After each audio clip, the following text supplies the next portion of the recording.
Dr. Fauci is urging the public to take whichever COVID-19 vaccine is available, but don't wait to get one type over the other. Our Sydney Stalwart spoke with some experts to hear what they have to say on the topic.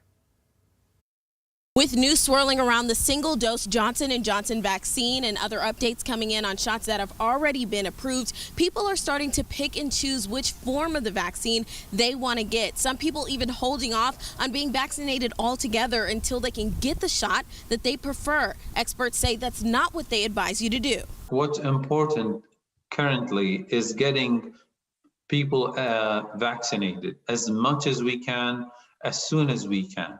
As COVID-19 variants spread throughout the country, Dr. Hassoun says vaccines are the answer, no matter which one you take. There's going to be more and more mutation happen in the virus if we continue to have the virus circulating.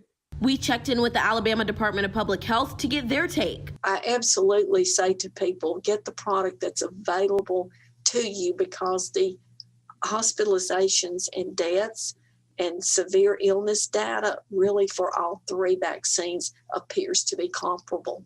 Dr. Hassoun says there are very few cases where someone might need to take one particular vaccine over another. If they have issues of allergies, it's a good idea to discuss with their primary care physician. The FDA is expected to grant emergency use authorization to the single-dose Johnson & Johnson vaccine soon. Dr. Hassoun says although one dose may seem more convenient, waiting to be vaccinated until you have a chance to get the Johnson & Johnson shot is not advised. Even with one dose of Pfizer and Moderna, there's benefit in there.